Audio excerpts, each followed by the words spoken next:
What's up world? It's Willy What If here with another new video for you. This is part 2 of What If Neglected Deku Had Venom. Leave a like and comment if you want to see more. Now let's begin. Part 2. The two of them fall into a pattern with such ease it feels like it must be either nature or fate guiding them along this path. Izuku accepts their new schedule with no complaints, but to Hiro this new life is anything but natural. If he weren't sharing the boy's digestive system, the Quirk would want to vomit every day with what it sees. Wake up, run, clean up and change, eat, school, kochen, heal, clean up and change, train on the beach with All Might and Mirio-senpai, go home, eat, homework and studying, Quirk training on the beach, clean up and change, sleep, repeat ad infinitum. Izuku tells the Quirk that this is a normal life, but something twitches and writhes with discomfort in the corner of its mind. It doesn't know any better, so it tries to trust Izuku's words, but the memories from past hosts clash with what it experiences every day. Hiro is Izuku's only companion for all his meals. He speaks aloud with clear words only to 4 individuals: Kochen, Mirio-senpai, All Might, and Hiro. Sometimes the boy will get texts from Mirio-senpai while the boy is in the middle of his late-night studying sessions. By far though, Izuku speaks the most to Hiro. It's a Quirk. It knows it's no expert, but your main friend being a symbiotic, parasitic Quirk sharing your body feels like it might not be the healthiest. Hiro can't access Izuku's past memories, but from what it's experienced going over the recollections of former hosts, humans value privacy. With Hiro attached to Izuku like this, doesn't the boy feel uncomfortable sometimes? The whole situation gives Hiro a sense of unease, but without knowing the source of its distress, it can't do anything. No one will help Izuku with kochen either. Adults ignore Izuku, the other students pretend that a student in their class doesn't exist, and the boy himself refuses to report kochen. Other than when they're training or talking, or when kochen is burning through their skin, Izuku's mind is flat. Hiro can prod at it all it wants with glittering excitement or soothing comfort, but there will be no reaction until the boy is interacting with the 4 largest presences in his life: Hiro, Kochen, Mirio, and All Might. The Quirk feels like there is something wrong with the mere existence of this sort of life, but it's not even a human. It's just a Quirk, worrying over comparisons with hosts long dead. Izuku assures it that he's fine, and Hiro knows, with reluctance, that it must accept Izuku's current words as truth. Even if this current lifestyle feels like one that grinds a person into pulp and paste, Hiro is Izuku's partner. They'll both become a hero together, and it'll support the boy to the end. After all it can do right now is support. Izuku's body is limp, but Kochen keeps him held up with a firm grip around his left forearm. Blood drips down from Kochen's white-knuckled grasp. Izuku may be training nowadays, but the flesh there is still soft, and the other boy's fingers dig into the skin, leaving bruises on top of the burns. More for Hiro to heal. Kochen talks too much, so if he were to spread the news of seeing Izuku's new, green-scaled Quirk, it'd be a matter of time before the man in the wheelchair started hunting them down. Hiro hates this. It thought it knew hate when it took control of that disgusting thing full of stitched-together quirks and broke out, but no. This hate is different. It's hate directed towards itself, as well as another human being. Kochen drops Izuku to the ground and leaves with some words that Hiro doesn't bother listening to. Instead, it sends a tendril out of Izuku's sleeve, thinner and sharper than a sewing needle. Sensing the danger, as well as the burning emotions beginning to singe his own heart, Izuku groans and grabs the tendril with his other hand. Hiro, no, he mutters. But, no dot and quat. Izuku responds with his own emotions, cooling but powerful, splashing Hiro with cold, hard reality. If it acts harshly now, they're the ones who won't get to be a hero. Forcing down the rage and indignation, it wraps around the wound instead, and Izuku gasps as the pain begins to subside. That's right, it should focus more on the injuries. Getting angry only prolongs the pain. Hiro understands the ache of overexerting their muscles, of the dull throb of cutting your hand on discarded rebar, and the strange, radiating sting of a bruise, but burns are different. They sting in the wind, throb with a person's pulse, and the scars they leave are truly horrific. Hiro's gotten faster and more adept at repairing their shared body, but Izuku's scars are piling up, some dark and slow to fade, others a permanent sunburst on the skin. As always, they keep Izuku's left wrist well wrapped. Even though it makes Hiro scrunch with disgust, the rumor that the quirkless fuck-up is cutting has spread like it's most believable thing that the school has ever heard. A bigger incentive to ignore Izuku while protecting Kochan's chances for UA. Hiro ? And quat. Yes? Let's practice using concealer again today. Okay ? And quat. You sure? What about full body mode? It still needs a lot of help. It feels Izuku send it comfort, like green fluffs of cotton tickling its mind, soothing its anger. We're gonna switch uniforms soon. I wanna try practicing doing it fast, so that we won't be late to school every day once we're wearing shorter sleeves. And quat. Yeah, that's a good idea. It can't bring itself to call out the boy's blatant attempt to distract it. They go inside and begin to cool Izuku's burn while the boy digs through some drawers to find the makeup hidden behind a pile of soap and toothpaste cartons. Hiro is wrapped around the fresh burn, but Izuku smears concealer over the mark on his wrist, coating the pale skin in a shade that's almost the same as his tan. Under the concealer, the scar is still visible, but faint. Just the act of covering something up is enough to dissuade curious people, and those that don't care won't spend the extra effort looking past the makeup at the dulled scar. It's a good job, compared to their first attempt which looked like an unblended birthmark on his arm. When Izuku gets into UA, when not if, Hiro doesn't expect anything to change, nor does Izuku think high school life is going to turn back into the idealized days from before their quirks appeared. A non-existent social life and daily torment by Kochan. That's all Izuku thinks UA will be. The only bright spot in his imagined future at UA is all the Hiro faculty, seasoned pros who have sharpened their skills in real-life situations. He giggles at the thought, and Hiro leans into that warmth, taking extra care with Izuku's current burns, so that the scars will be as faint as possible. Hiro, UA's gonna be so awesome, ? And quat. Yeah, not to mention you'll have Mirio-senpai to give you all the tips too. The study guides he gave me are so helpful, and well. Maybe tomorrow we can work out something for the robots too. He probably wasn't supposed to tell us, but we'll use all we got ! And quat.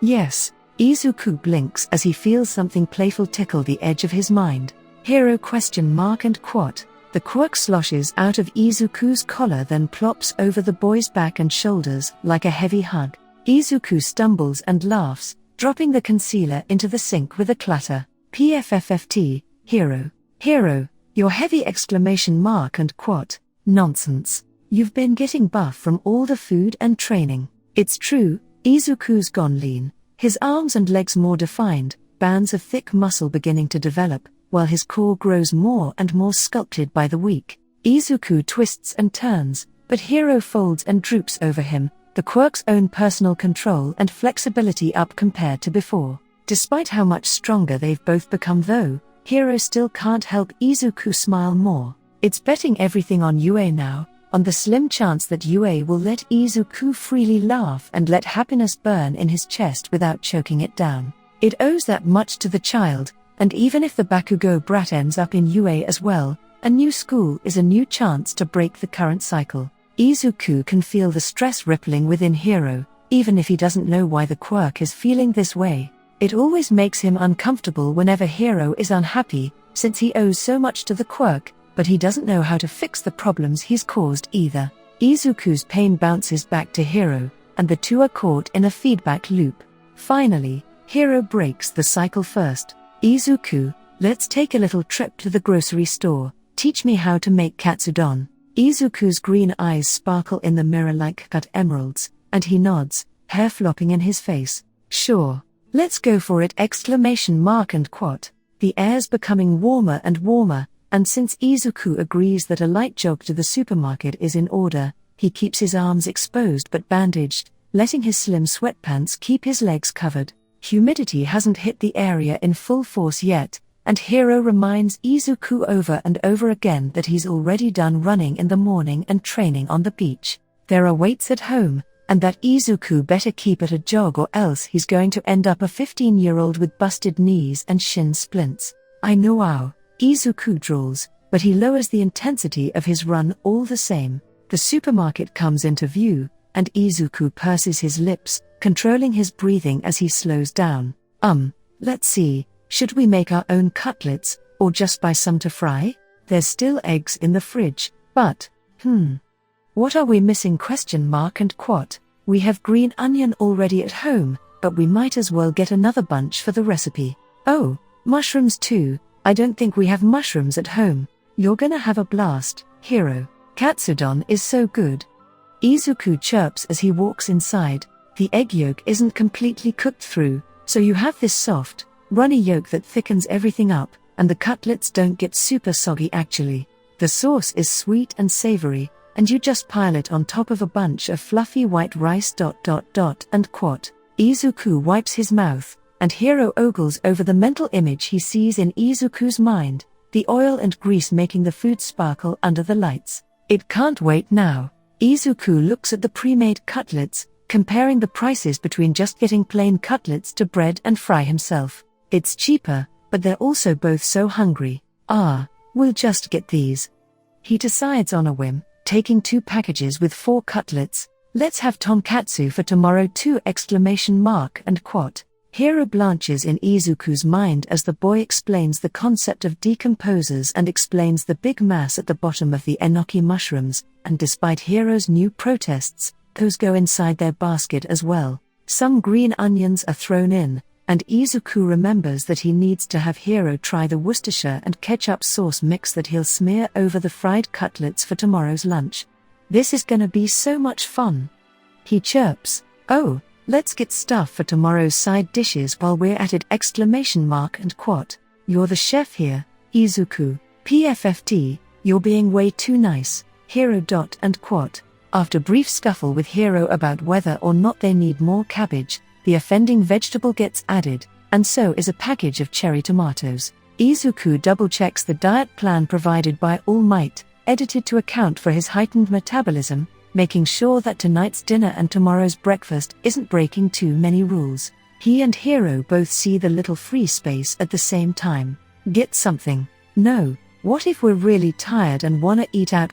And quat. A small snack then. Come on, what we call a snack would be a meal to someone else! And quat. A post-workout snack then. And quat. You like heavier foods way too much, Izuku sighs, but the boy still smiles and moves over to a different aisle, Hiro gushing over him with feelings of gratefulness. Izuku giggles as the deluge of emotions swirls in with his own, making his own chest bubble up with happiness under the Quirk's influence. Maybe it's okay to splurge a bit on this post-workout snack. There's a healthy-looking mix of nuts next to some jelly drinks on the top shelf, and he steps up on his tiptoes to try to reach it. And quat. Keep your arm up, I'll get it. Thanks, he mumbles, face heating up at how far away his fingertips are from the top shelf. Hiro sends out a verdant tendril, but before it can wrap around the bag, a large hand grabs it for the Quirk and hands it to Izuku. Izuku blinks at the kind stranger,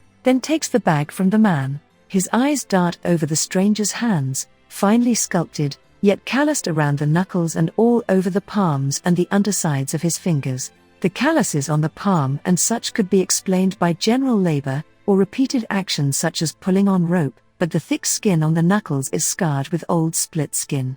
This man has thrown punches, lots and lots of punches. No public hero would be caught dead with that hairstyle, the dark hair long and unkempt, but an underground hero wouldn't care given the nature of their work. On the other hand, that could be said of anyone working in a less than savory profession as well. What's the man's quirk? If Izuku knew, he could compare it to the mental list of underground heroes he's got tucked away, and maybe Hiro knows something as well. Kid, be careful about that mumbling. You analyze every person you come along and things could get dicey.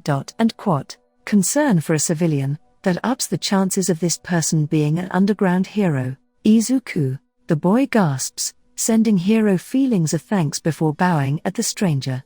I'm so sorry about that. I'll keep your advice in mind and thank you for the he. And quat. Arg, don't put all that crap in your body. You gotta think ahead about this kinda stuff! And quat. Izuku freezes, the stranger raising an eyebrow at the boy's sudden silence. He focuses on his breathing, trying to stop himself from acting like prey caught in headlights. Gasping, he peers to his left, and his breathing stops. It's Kochen and his friends, at the end of the aisle, about to walk down no less. If they appear, will they hurt Izuku? At the very least they can't do anything to make him scream, or that'll attract too much attention. Izuku, I'm gonna control your body and get us out. Is that okay with you? MMN, Izuku utters, then looks up at the stranger. Thank you, I'll be going N now.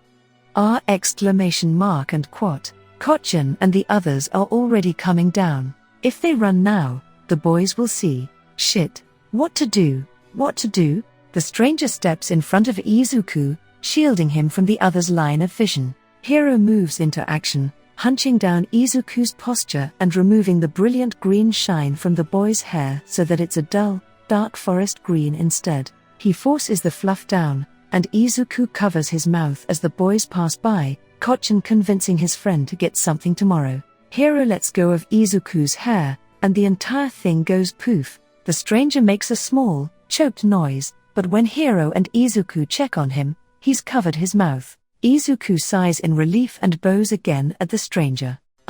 Thank you very much! And quat. It's nothing, the man mutters, grabbing some jelly drinks before walking away. It's an interaction that leaves Izuku and Hiro flabbergasted, to say the least. It's the first time any adult other than Izuku's mother has shown any sort of concern for the boy's well-being, and a stranger no less. What a kind person, right? Izuku stutters, his eyes sparkling. I betcha he was an underground hero. Oh my gosh, that was so cool. Oh man, I wanna try researching when we get back, okay? And quat. Food first. Okay. And quat. Hiro can say, without question after its first bite, that katsudon is now its favorite food too. The crisp crunch of the cutlet, paired with the savory and sweet sauce pooled over it, is a delight in Izuku's mouth. The meat and egg complement each other well, and the bright green of spring onions scattered over the top balances the warm colors of the dish. Izuku spoons more of the sauce over the rice, and each grain coated makes Hiro's appetite increase, enough that the two of them finish the whole bowl in less than 10 minutes. That was amazing. I'm glad you liked it! And quat. Too bad katsudon will be too soggy for lunch tomorrow. Well, anything would get soggy in the fridge overnight. Haha. We gotta fry the cutlets tomorrow morning technically, so that the food won't get all mushy. And quat. So, what I'm hearing is that I'll have to get you to put your research on that mysterious hero on hold a little early tonight, if we're gonna need extra time tomorrow morning. Or ... And quat. Izuku takes a deep breath and stretches, groaning as he pulls on the muscles. With Hiro speeding up his recovery time, they've both realized that at this rate, it'll be easier for Izuku to build up body mass, as long as they keep repeating the process of destroying and rebuilding the muscle fibers to be stronger than before. On the other hand, after All Might and Mirio found out, they both removed some of his recovery days. Mirio-senpai, how long did it take you to get all of that muscle? And quat. The older boy glances up from his pile of rubble to look over Izuku first. Izuku's no slouch himself, with body plus bolstering him, he's also been bulking up at a steady pace. Years of training, Hiro-kun, but to be honest, maintaining all of this is difficult too. With that quirk you guys have though, hopefully it won't be as tough to gain and keep muscle. And quat. You think so? The boy asks. Yes, I do think so. And quat.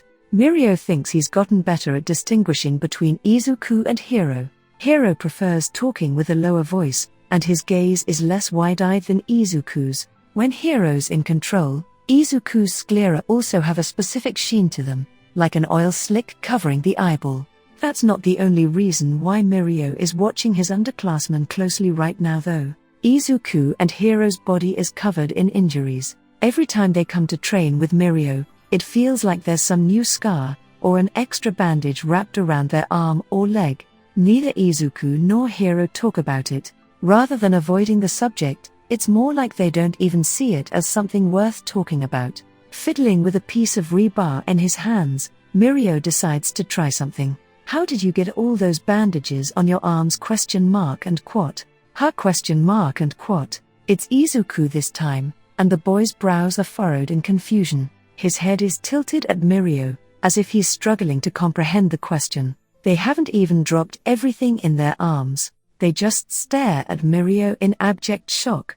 They're just injuries, Izuku answers, but Mirio's been training for too long as a hero to not notice that glimmer in their eyes. It's wet, almost pleading, yet narrowed in shame at the existence of the gauze wound about their limbs, being clumsy as getting bruised or some cuts. Not a new bandage and scars every other day. And quote. It's fine. Body plus heals me. And quote. Mirio frowns, pats the sand next to him, gesturing for them to sit down. Izuku and Hiro move in, albeit slowly, dragging their feet with reluctance. They settle in the sand, sitting cross-legged, their own debris placed to the side. If someone's hurting you guys, Izuku, Hiro, you can tell me. And quote. No one listens. They don't care about Izuku, Hiro blurts out. Mirio blinks but nods his head, cueing Hiro to go on. We're hiding how our quirk can affect our body, right? But that means no one at school knows we have a quirk. They still think Izuku is quirkless and they keep on hurting him. The teachers see it and don't care, and I think Izuku's homeroom teacher encourages it. And quote. He doesn't encourage it, Izuku interjects. He's just indifferent to it. And quote. Isn't that worse? Hiro yells. Plus, you trust Kochen way too much. And quote. Hiro ! And quote. Hiro stops talking the moment someone named Kochen is mentioned. Mirio smiles and leans in, but the quirk can sense the hostility that the older boy is giving off. It's an animal instinct that Izuku doesn't always have access to, but Hiro can feel it, and he coats Izuku in scaled armor on reflex. Who's this? Kochen, Hiro ? And quote. Izuku sends Hiro a strong wave of sternness, the coldest, hardest emotion the quirks received from Izuku so far, but Hiro's not sure if it can back down at this rate. It pushes against a coldness so sharp it burns, with the cutting heat of anger and indignation. This is hope, a chance to get out of their current hell. By what? Telling more adults. Izuku mutters. Hiro's willpower crumbles. Izuku's not wrong. Anything Mirio wants done would have to go through another adult, possibly even All Might. Never mind how adults don't seem to care the moment Izuku appears quirkless. The utter shame that Izuku would feel about revealing weakness in front of his idol is immeasurable. Even if Hiro threw in all of its support, would it be enough for Izuku? The worst part about it all is that when Hiro digs down to the center of the boy's emotions, it's a strong, golden core of protectiveness towards Kochen, towards the other boy's future. That core is something that makes Izuku, well, Izuku. How could Hiro crush something like that? To crack that core is to destroy one of the very reasons it loves and respects Izuku. At the same time, frustration spills out of Hiro and scrambles under Izuku's chest, biting and scratching. Even if Izuku doesn't know why Hiro is frustrated, the quirk wants Izuku to know that it is. This frustration at the world, at the people around them, at itself at being unable to protect Izuku, Hiro wants Izuku to feel it. Izuku winces and clutches at his sternum, to Mirio's concern, but the boy's face smooths out after a minute. Are you all right, Midoriya-kun ? And quote. Sorry, senpai. Hiro's frustrated. I'm sorry Hiro, but I can T ! And quote. As far as Mirio knows, Hiro loves Izuku very, very much, but so much love can lead to painful emotions as well. He thinks about Tamaki, caught in a fluctuating hell of anxiety and miserably low self-esteem, all while Mirio is powerless to change society's ideas about heroics and mental health. A good friend would get Tamaki to see a therapist, but he's still weak. He can't put Tamaki's dreams about heroics at risk. If anything were to spread about his friend going to seek treatment, his future as a pro could be delayed, maybe even irrevocably damaged. All that bubbling pain inside him, if Hiro feels even a fraction of what Mirio feels about Tamaki for Izuku, then he can understand the helplessness that's making Hiro suffer right now. It hurts, doesn't it? Hiro ? And quote. There's a pause, and now the rainbow sheen over their eyes is glassy with tears as well. So much. And quote. One day, I'll become strong enough to protect the ones I love, like a true hero. Do you think that could happen? Hero ? And Quat. The Quirk nods, never taking their eyes off Mirio as the sun sets behind him, the golden glow illuminating them both. Then I'll tell you this, Hero. I think that one day, you'll be strong enough to protect Izuku as well. And Quat. Mirio blurs in their vision, and Hero collapses into Izuku's knees, wishing these emotions inside it could escape some way. Really, you think so? Hero mulls, while Izuku listens in silence. The older boy nods, resting his chin on his head, patting Hero and Izuku's hair with a free hand. The sun dips below the horizon, catching them in the strange glow of twilight, not quite glowing, but not yet caught in the darkness. Someday. A word that is so close, yet so far away. Izuku looks over his clothes one last time. Lone sleeves and full pants, both with enough slack for Hero to transform Izuku's limbs as needed. The jacket isn't too long, so it won't get into his way, and there's a scarf around his neck to cover up more skin. Most importantly are the gloves he has on, covering his hands and wrists. It looks like he's dressed for the chilly weather outside, instead of to hide Hero. Izuku's has been studying non-stop, mixing study sessions with lessons for Hero to help him remember content better. On top of it all, he's been religiously following the training and diet plan All Might and Mirio have set for him, and even Izuku has been forced to admit that he's bulked up, though Hero was in shock for weeks over the change in the boy's physique. Everything should be perfect. Oh God, Hou. Izuku wails. It's tomorrow, it's tomorrow, it's tomorrow. He squeezes out between clenched teeth. Little beads of sweat roll down his forehead even though Izuku has the heat in the house set on low to save on bills, and he runs to plunge himself into the covers on his bed. Fully dressed, he rolls around in the blankets as Hero's left experiencing it all in shock. The Quirk remembers from the memories of past hosts that children sometimes throw tantrums. Izuku is throwing what could arguably be called a tantrum, but it's more out of distress than anger. It lets itself be jostled about as Izuku grumbles and tries to smother himself into his own pillows. Izuku must sense its distress, because he jerks up from his bed, hugging his cushions and comforter tight. Sorry Hero, I just ... and Quat. Blood is rushing to the boy's face, warm and making his cheeks splotchy with red. Can I have this? I don't wanna look all weird like this in front of my mom, so, and Quat. Hero swells with fondness, and Izuku blushes even harder and hides his face as he feels the Quirk's emotions. Of course, you can ... and Quat. The fact that Izuku trusts him enough to show such childish vulnerability, Hero can't help but respond in kind. It flows out of Izuku's collar to form two large arms. Hero ? And Quat. The arms dart down and begin tickling Izuku without mercy. Izuku shrieks and nearly chokes himself on his blankets, laughing hard and trying to avoid Hero. He's still chuckling to himself when Hero stops, and finally begins changing out of the clothes they picked for tomorrow. Do you feel better? Hero asks. Yay, a lot, Izuku says, shrugging on a sweatshirt and pants. I'm going to study a little more before going to bed. And Quat. You still want to wake up early tomorrow? Come on Hero. We're so close! And Quat. Hero grumbles, then sends Izuku his support. Yay!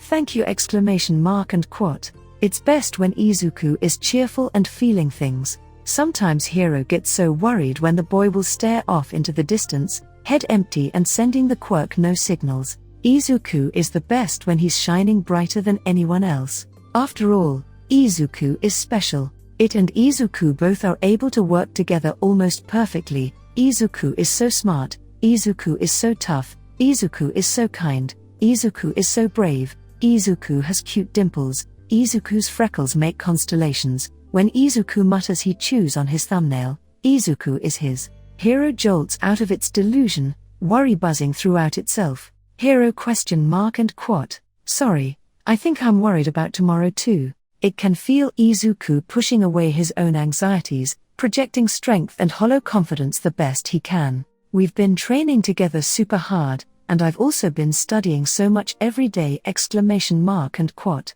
I know, Hero says, its voice full of pride and praise. You're very smart, and your grades have gotten even better, right? Izuku laughs but still blushes and throws himself back into his work, happiness sparking and dancing in the back of his mind like soda bubbles. If Hiro can't access Izuku's memories, then it's most likely the same the other way around. Izuku probably can't investigate Hiro's mind. If Izuku lies, Hiro won't know for sure, but also, if Hiro lies, its emotions will be its only tell, and Izuku won't have concrete evidence either. The possessiveness it felt in that moment.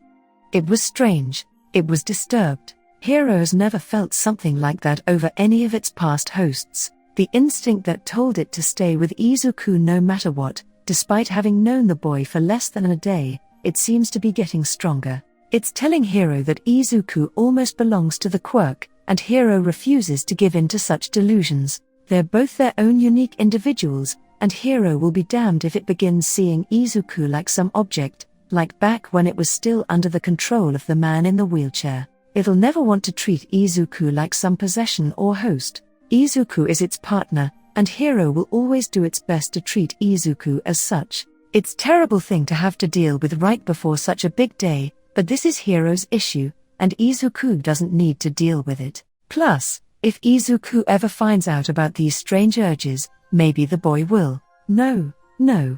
Izuku is too kind, too understanding to do something like that. Yet why doesn't it want to tell Izuku any of this? It's strange. Hiro has never needed to lie before its entire life. Either the hosts were too unstable to warrant such nuanced communication, or that disfigured man in the wheelchair held too much power over Hiro for the Quirk to even think about lying. Being with Izuku, and not being able to read each other's thoughts is the independence it dreamed of, but to think it had come with ugly things like lies and doubt. It decides to hide these strange thoughts, maybe forever. It takes Izuku's everything to finish breakfast in time. He's been so hungry for so long, that when he wakes up in the morning, stomach tight with worry, he's nearly worried. Hiro is supportive as always, but it's as if the doubts have begun spilling out from Izuku's brain. Maybe Hiro is only with him because the Quirk knows nothing else. What if he fails? He hasn't applied to any other high schools since he's been so busy preparing for UA. What if Kochen is in there and he's sabotaged? What scares him the most is that if he fails, he's gone and dragged Hiro down with him. The Quirk is too talented and too amazing to be stuck with him if he can't get it the resources it needs to thrive and be happy. If Izuku doesn't make it in, he promises himself to immediately begin finding a new partner for Hiro, no matter how much the Quirk may protest. Oddly enough, that soothes him, the thought that he has a plan for the worst-case scenario. Izuku, do you have your notes and water bottle? Hiro asks. He unzips his backpack for the 100th time to double-check, zipping and unzipping each time he remembers something new. Notes, water bottle, keys, paperwork. Wait, what if his water bottle leaks onto his paperwork? Maybe he should get a clear file for the papers? Wait, but that'll take a minute or two, and he wants to get to UA at least 30 minutes early like all the forums suggested. Double-check the lid on the bottle, then let's head out. Oops, was I mumbling again? ? And quat. It's cute. Izuku blushes, but his expression is one of smiling exasperation as he tightens the lid of his water bottle, then goes to put on his shoes and leave. He's finally starting to get used to Hiro's compliments, even if he's still thrown for a loop each time it happens. UA is beautiful. It's pure white, towering and sleek, and it gives off just the aura of dignity and power. He just stares at that insignia emblazoned on the front of the building, feet blindly moving forward. His toes jam into a crack in the concrete, and he yelps as he pitches forward. Hiro! He gasps, as the ground rushes up towards his face. The two of them bring reinforcement to his knees and hands, bracing for impact. It never comes. Oh my gosh, are you all right? And quat. A lively and sweet-pitched voice calls out towards him, and that's when Izuku realizes that he's floating. Hiro tries to balance them, but oddly enough, it senses no up or down. Zero gravity. Izuku breathes. Let me help you down! And quat. The person holds his arm, and he drops to his feet, dazed but okay. He turns around, and there's a girl facing him, her almost pink hair curled at the ends and bouncing as she leans in. Everything okay? And quat. Heat rushes to his face, and he splutters while nodding. That's good. It'd be bad luck to trip right before an entrance exam, right? And quote. The girl holds up her hand, revealing pink pads on her fingertips, like that of a cat's. Sorry for using my quirk on you. If I touch something with all 10 fingers then and quote. Zero gravity, right? And quote. Izuku wants to slap himself the moment she falters, temporarily taken aback by his interruption. Oh, I guess it's pretty obvious, huh? Anyways, be careful, she says, then runs off. Izuku groans, holding his face. I don't think she was too insulted by that, Hiro says, but Izuku shakes his head. Yeah, but I still feel terrible, he mumbles. You and quote. Someone else yells behind him, and he jerks up, wide-eyed. It's a stern, loud voice, and the owner of it is taller than Izuku by more than a foot. The boy stomps in front of him, and Izuku huddles in, wondering why someone so strong-looking is approaching him like this. That's rather unbecoming of someone trying to become a hero. What are you doing, bothering that girl right before an exam? And quote. Hiro's anger surges, and Izuku barely manages to tell Hiro to not be too rude when the quirk takes control. Listen, Izuku just tripped and that girl was kind enough to help out. Does Izuku really look like that kind of scumbag? He says, voice biting but not shouting. The other boy is taken aback, and he adjusts his glasses for a moment. The boy in front of him is short and messy looking, wearing thick, shapeless clothes. He saw how the boy reacted, awkward and stiff, and assumed that obviously the boy was in the wrong if he was acting like that, but maybe he was mistaken? You were insulting Izuku's dream to be a hero. If you want to be a hero too, then maybe don't judge others like that first! And quote. Hiro spins on Izuku's heel and marches off, leaving behind the bespectacled boy to check in. Izuku doesn't mean to rush but he needs to. Kochen is there in the same fucking room as him, his scars are tingling. Hiro keeps whispering reassurances but he needs to be silent so he can't say anything back, and does Kochen see him? He forces himself to take a deep breath, drawing some odd looks from other test-takers near him. Izuku flips his packet to the front again and starts double-checking. He makes sure that he's correctly filled in everything, and as per their previous agreement, Hiro doesn't give him any answers. Taking the extra step to double-check whittles away enough at his leftover time that he only needs to spend about 20 minutes out of the exam room, preparing with anyone else who's gotten out early. His locker beeps as he holds his assigned wristband near it, and there's an audible click as the door unlocks. Out of it he puts on his gloves and pulls on his jacket, covering more of body. He holds his scarf as he waits, only wrapping it around his neck when all of them move to line up outside. The girl who helped him earlier is lined up further down, while the tall guy with the glasses is somewhere ahead of him in the crowd. Hiro bristles, but Izuku just smiles to himself and pats his chest, sending soft, calming feelings, like the scent of fresh sheets, or a futon that's been resting under the sun for a few hours. There's tension mixed in as well, an iron that dulls the comfort, but if Hiro is with him, then Izuku can have confidence. Maybe not as much bravery as he wants, but he has faith in the training that he's done with Hiro. A man with amazing, slicked back and curled blonde hair stands on a platform above them all. Even though his hero costume has built-in speakers, Izuku knows that he doesn't need them just to talk to them all. Present mic. Izuku yelps to himself, eyes shining. His quirk is his amazing voice, which he can project up to. And quote. Oh, looks like I've got some listeners in the crowd. Mike announces, a big smile on his mouth, though it makes Izuku shut up and hold his red cheeks. The hero frowns a little but eases back into character to keep going.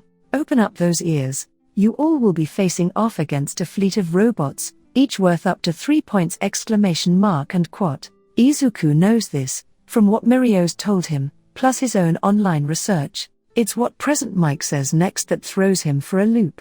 On the other hand, this arena also has traps, 0-pointers that are meant to immobilize and restrict you little listeners. They're more trouble than they're worth, so take some advice from a pro and don't bother with them! And quote. Well, makes sense that Mirio couldn't tell us everything, Izuku sighs. Avoid them if necessary. The way he said that feels like a trick. Maybe they're worth points? Hiro wonders. He also called them arena traps and apos. Not opponents, but traps. Even if we wanted to take them down, we might not be able to question Mark and Quat. Hero suddenly sends a jolt through Izuku's body. Too quiet. Where's the signal to start?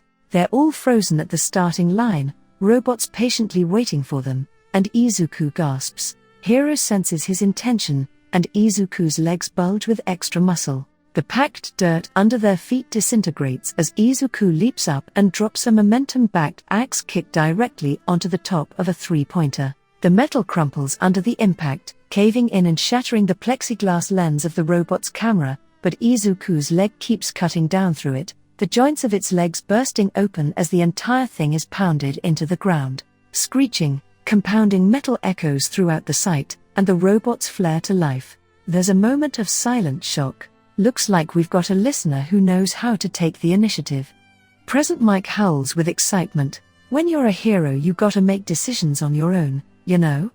And Quat, the floodgates are opened, and the rest of the applicants surge forward into action, whooping and hollering. Izuku yells as he jabs a knife hand into the nearest bot, Hero secretly growing out claws to pierce through the armoring. Tightening his grip around a handful of wires, he tears it all out. To his shock, the three-pointer keeps moving. Instead of stabbing again, this time he thrusts his entire palm into the camera, smashing it into its casing. He grabs at more wiring to rip out, but an array of boards comes out with the camera. This time, the three-pointer stays down. The three-pointer's weaknesses are the cameras. He screams aloud. Some of the other kids around him stare at him in shock. A few begin targeting the cameras though, such as a girl who uses bladed hair to cut out a camera. To her surprise, the robot drops. It's true. She shouts back, immediately moving on to other targets. Izuku, why'd you do that? Hero screeches in Izuku's mind, but it quickly changes focus, armoring the boy's legs to allow him to kick down another one-pointer. If this were a real battle, it'd be best to share info, right? Izuku gasps, frustration building as the one-pointer needs more hits from him to take it down. Oh, Hero, can you help me please? Question Mark and Quat. Over the past months, they've polished their ability to read each other's intents and ideas, to lower the lapse between thinking and action. Hero gives Izuku the claws to weaken the connecting joint to the leg of a one-pointer, then strengthens the boy's entire body. Bracing a leg on the downed robot, Izuku grabs the limbs with both arms and pulls. The loud snap and creak of torn metal is lost in the chaos of the field, but Izuku smiles at his new makeshift weapon. He hoists it up, then falters as he realizes there are no more enemies around him that people haven't taken. Panic rises in his system, his hands crunching around the leg, when Hero shouts in his mind. Ahead, he breathes air back into his lungs, and the shaking in his hands slows. He can't panic, or else everything they've worked for will be wasted. Yeah! Mark and Quat.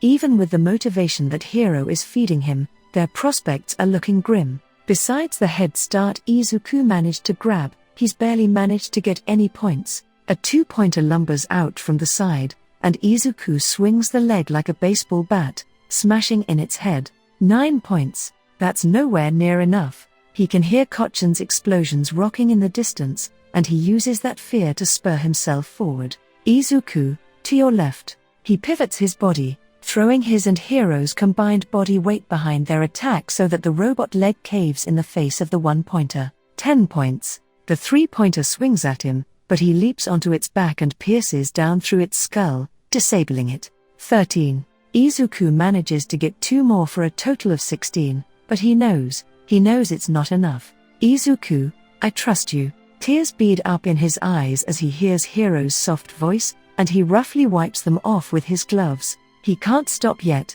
and he's about to keep moving, when the ground rumbles. Is this the ... and Quat? Scatter. Someone screams, right as a gargantuan robot bursts out of the ground, huge slabs of the ground flaking off like bits of plaster. Even Hero can only stare in shock as the sheer size of the thing as it keeps on rising, higher and higher than all the surrounding buildings. 0-pointer ... and Quat. 0-pointer. It casts a shadow over them all, and Izuku completely gets why Present Mike said not to bother. He's about to turn around and run, when he hears something that sends cold sweats reeling throughout his body. Help! I'm stuck! ! And quote. Izuku chokes and looks for the source of the cry, Hiro sharpening his eyesight. In the distance, right in the path of the 0-pointer, is the girl who helped them this morning. Her foot and ankle are pinned under a pile of rubble knocked down by the 0-pointer. He and Hiro act without hesitation, moving as one without any inhibitions. They sprint towards the girl, but they only have seconds to spare and the 0-pointer is mere yards away from stepping on her. Izuku's chest is aching with stress and fear, but there's no way he can leave behind that girl. That cry for help. How many times has he cried for help, for anyone to save him, only to lay in despair as no one came? He knows what's it like to have fear course through your veins like acid, burning your nerves with fear, wanting someone to save you. How can he leave behind someone so earnestly pleading like that, knowing the suffering they must be going through? He can't stop the tears now, and he realizes in a flash that there's no time to stop and free her. We need to take it down. Izuku nods, and the fabric of his pants bulges as Hiro wraps and augments the muscles. Their speed triples, and then Izuku soars. His leap sends him flying, even higher than the 0-pointer. The flash of green is enough to draw the robot's attention, while Izuku has both height and the perfect vantage point. He throws back his left arm, and his sleeves burst at the seams, the two of them temporarily forgetting about the cameras and their fear of being discovered. The sun glints off the shiny lens of the 0-pointer's lens, and in that moment Izuku and Hiro are aware of every little detail as the world moves in slow motion. The wind ripping at their skin, the cloudless blue sky, and a person who needs their help. Izuku can't help but smile with his eyes full of tears, then glares at the enemy ahead of him. He screams, throat immediately aching from the strain, as their arc in the air finally begins to descend, and Izuku plunges his arm straight through the camera lens. Hiro! He yells, right as his body smashes into the hard metal body of the 0-pointer, crying out as the impact rattles his bones. Hiro doesn't delay, and Izuku's arm, hidden inside, explodes into a mass of dark green spikes, skewering the inside of the bot. The quirk stops right before the spines can pierce out of the 0-pointer, but it's enough. A high-pitched whine screams from the 0-pointer as its machinery and tech are ruined, and Izuku screams in pain as his eardrums rattle. Sparks fly throughout the robot's body, and Izuku scrambles as he sees the electricity arcing towards them. There's nowhere to run, and Izuku shuts his eyes tight as he rips out his arm in a hurry. It's an instinctual move ruled by fear, and Hiro can't react in time. The broken glass of the camera slices the skin of his arm to ribbons, and he braces for impact as they fall towards the ground. Hiro is in a panic, and as much as it tries to soothe Izuku, it doesn't work. The boy knows that he'll be okay, he knows that Hiro won't let him die, but he's also still so afraid of the pain. Izuku thought he'd be used to agony by now, after all he's been through under Kochan's hands. Yet when he thinks about how it'll feel to hit the ground, how all his bones and organs will be wrecked, he's afraid. Izuku bites his lip in a stubborn show of strength. He no longer expects to be saved. "I've got you!" and quote. A feather-light touch bumps into his back, and suddenly he's floating. He turns around, and it's the girl. She's sweating bullets, and blood is pouring from her ankle in big, fat beads of crimson. Izuku can only stare at her, his own tears beading up and floating away. "I've got you," she repeats through gritted teeth. The boy was still falling when she touched him, and with her upward momentum when they collided, the leftover energy is just enough to let them drift to the ground. Uraka cancels her quirk when they're a foot above the ground, and they both smack the ground. She nearly screams as her ankle is jostled, but she pushes through her pain. She thinks about all the worst things she's gone through, all the accidents she's gotten involved with helping on her parents' construction sites, and it's enough to help her gather her wits again. Behind them, the 0-pointer buckles, then collapses into the ground like a puppet with cut strings, the fall rattling the world with all the sounds and force of an explosion. The boy throws himself over her, protecting her from the shrapnel and rubble that flies out from the impact. She can hear bits of concrete and metal bouncing off him, and can only hope that he has some quirk that prevents it from skewering him. The dust settles, and after the two of them finish coughing, he checks on her. "Oh my God, are you all right?" The green-haired boy asks her in shock, but she grins and shakes her head. I'm gonna be fine, she replies. Also, thank you for saving me. And quote, you saved me, the boy gasps, looking over her ankle. He leans in, then sighs in relief. I don't see any bone, but it probably still hurts, right? And quote, yeah. And quote, breathe in through your nose and out your mouth, and while you're doing that, focus on the center of the pain, on what feels the worst. And quote, isn't that kinda counterintuitive? And quote, he laughs, but there's a jitter to his laughter, which is already clipped and short. Why yeah, but I swear it helps! And quote, she breathes deeply, then thinks about the pain, feeling around with her mind for where it hurts the most.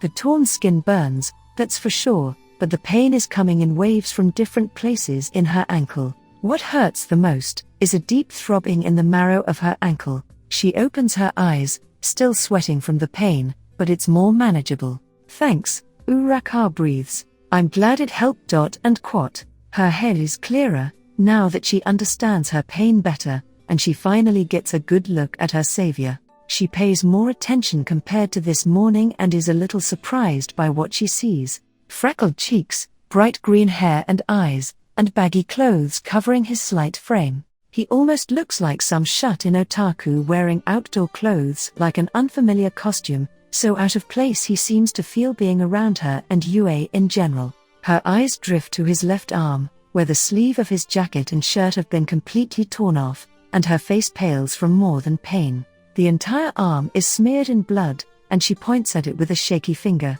Why your arm? And quote. The boy glances down, then smiles and waves it off. I can heal, no worries. This is just leftover blood, it doesn't hurt anymore. And quote.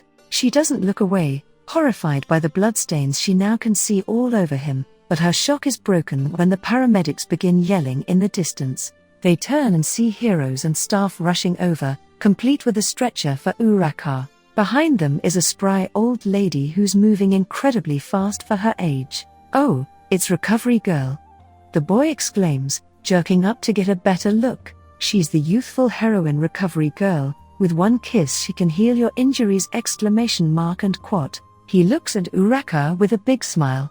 You're gonna be okay! And quote. She doesn't recognize the lady, but she trusts the boy's knowledge. Oh, dearie me! Recovery Girl exclaims upon seeing Uraka's ankle. I'm so sorry, but we need to examine this before I can use my quirk! And quote. She gestures for the bots to lift Uraka onto the stretcher, and the boy waves goodbye as she's carted off. Make sure you get treated too, she yells. Izuku tries to get up, but waves of aching pain roll through his legs, as well as his left arm. His arm is no longer bleeding, but they pushed his body too much. I'm so sorry, Izuku. I should have protected your arm better, and I wasn't thinking about the consequences when I strengthened you. It's fine, Izuku whispers. He adjusts his body so that he can sit more comfortably on the dirt, then keeps talking to the quirk. Without you, my arm would still be bleeding, and if it weren't for you, that girl might have died. I don't regret this at all, so you shouldn't either. And quote. Relief and gratitude flow through Izuku, and his fresh-dried tears threaten to come back. He sniffles, and huddles in on himself. I'm so glad you were here, hero. So glad. And quote. Kid, you gotta move. And quote. A gruff voice startles him, and he looks behind. It's a familiar face, only this time the bedraggled man is dressed in all black, and wreathed with white ribbons around his neck, yellow goggles tucked behind. Eraserhead! And quote. The man raises an eyebrow but isn't surprised. After seeing firsthand the kid's abilities of deduction at the supermarket, he figured it wouldn't take much for the kid to figure out who he was. Please don't go into another rant, kid.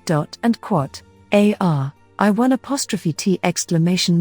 quote. Those bright green eyes are shining as they stare at him, and Shouter swears he'll need to look away at this rate. He is an underground hero, for Christ's sakes. He's not used to civilians looking at him like that. Hell, how does All Might deal with this all the time? Usually he wouldn't come out onto the field himself, but he recognized that green hair and freckled face. He also recognized the blonde-haired boy that made the kid flinch away back then. It's concerning, and he wants to know more, but first comes first, the kid needs to get the hell out of here. The arm doesn't seem to be bleeding despite how it looks like it's been caught in a bloodbath, which implies a healing quirk, and that eases some of Shouter's concerns. The crew's coming in to clear up the place. Get moving. And quote. Oh, okay! And quote. He turns around, when instead of hearing someone getting up, and the soft steps of a child, he hears scraping. Pausing, he glances over his shoulder, and his eyes widen. The kid, a child, is dragging himself along the ground behind Shouter, legs limp behind him. What's worse is that the kid is sticking his tongue out in focus, staring at the ground ahead of him so that he doesn't cut himself on anything by accident, but he doesn't seem to see anything wrong with needing to literally drag himself away from a disaster zone. Biting down the urge to swear, he drops to the boy's side. Kid, what's wrong with your legs? And quote. The kid just giggles, still possibly starstruck by being surrounded by so many heroes. They're gonna be okay. I just strained them too much, so now I need to wait for them to get better. And quote. Say something next time. Let me help you up. And quote. Oh, you don't need to trouble yourself like that! And quote. Shouter stares, raising an eyebrow. The kid shakes his head, propping himself up higher. I'll be fine, really. You don't need to bother with me! And quote. Kid, it's my job as a hero, underground or not, to assist those in need. And quote. I'm in need! And quote. The kid's crawling over the ground and doesn't think he needs help. Shouter can only imagine what a disaster of a hero this kid could become in the future. But you don't doubt that he'll become a hero, some annoying part of his brain supplies. Yes, you are, he sighs, then pulls the kid's arm over his shoulder. Can you put any weight on your legs, or are they just shot for now? And quote. A little. And quote. The kid's voice is still small and confused, and Shouter's starting to realize that this kid isn't used to receiving help. They try to take a few steps, and right away the kid is gritting his teeth and hissing in pain. True to his word, he's able to walk with assistance, but the sheer amount of agony the kid seems to be going through makes Shouter deeply uncomfortable about moving any further like this. This isn't working. And quote. I'm so sorry. The kid stammers. I can strengthen my legs a little. And quote. In a single motion, Shouter lifts up Izuku and swings the boy's legs over his other arm. From the way the kid winces just from his legs being held, it was the right decision to make. I can walk! And quote. No, you can! And quote. The kid just goes bright red and covers his face with his right hand as he's being carried to the infirmary. A few minutes later, after they're in UA's main campus, he drags down his hand and makes eye contact with Shouter. Thank you very much for your help. And quote. The kid's voice is no longer strained and high-pitched. Instead it's deep and calm, at least as deep as a middle schooler's voice can drop. It's my job. And quote. Thank you for before, as well. And quote. You looked like you needed help, so I did what I could. And quote. And quote. You're a good adult, And quote. I'm normal. And quote. He swears he sees an iridescent film over the boy's sclera under the sunlight, when the kid blinks and it's gone. No, you're definitely a good adult, a razorhead! And quote. How long did it take you to figure out who I was? And quote. The kid blinks at the change in conversation but acquiesces. I guessed that you were a hero, and considering I didn't recognize you, I figured you must have been an underground hero. There are a lot of forums dedicated to underground heroes, so I sorta looked around those. From there, it was a guess of personality. Would you want to live somewhere close to work, or far from work? Would you shop near home, or away? Your dark circles implied lack of sleep, so I took a chance and leaned towards you being more paranoid. If I was wrong, I could research the underground heroes in those other areas later. You're really good, you know. There were hardly any descriptions of you, so I had to go by apprehension method instead. I focused in on criminals taken in with more physical injuries, since your knuckles are split. Then I remembered the calluses, so and quote. I get the gist of it. And quote. This kid is kinda scary, but this research skill also can't be underestimated. Oh gosh, I'm so sorry. That must be so creepy! And quote. No, Shouter reassures, I'm just glad to know the average person won't be able to figure out who I am just from a glance. And quote. And quote. The kid still has a hint of fear in his eyes, but he goes silent with a cringe. The pain in his legs must be catching up. I'm gonna have Recovery Girl give you a look over. And quote. As long as I have somewhere to rest, I should heal on my own. And quote. Is it your quirk? And quote. Yeah? And quote. There's such unease in that simple answer, but it's not Shouter's problem right now. It's obviously a quirk, and he'll leave it at that. Yeah, but Recovery Girl will help you heal faster. There's no need for you to suffer needlessly. And quote. No need to suffer needlessly? It's such a strange, foreign concept to Izuku. He knows that underground heroes must be especially pragmatic and prudent, and Hero will heal Izuku, so having Recovery Girl treat him feels especially unnecessary coming from a hero like Eraserhead. Izuku, I trust a quirk that can heal more than just me. I'd feel better having a second person look you over. Okay, he murmurs. Great, Eraserhead says, right as they reach a sliding door with a red cross. We're at the infirmary. And quote. The man knocks on the door, and it slides open automatically, revealing a petite old lady sitting at her desk. Kid's quirk strained his legs and arms. Can you help him out? And quote. Izuku's surprised that Eraserhead noticed his arm, but the man is already lowering him into the patient's chair. No problem, she says, eyeing how Izuku clenches his jaw from pain. Oh, the other girl, is she all right?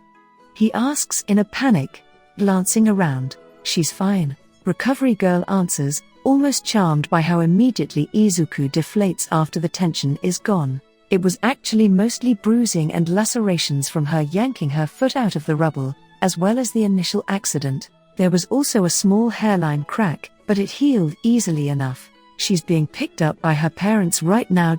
And quote. That's good, Izuku replies, smiling. Let's clean you off first, she says, gesturing to his arm, but he shakes his head. Oh, that's old blood, it's healed! And quote. Nothing wrong with washing that off then. There's a sink to the side. And quote. Thank you! And quote. He scrubs all the blood off his arm, until it's clean. It's only when he sits back down, and sees their looks of shock, that he realizes what's wrong.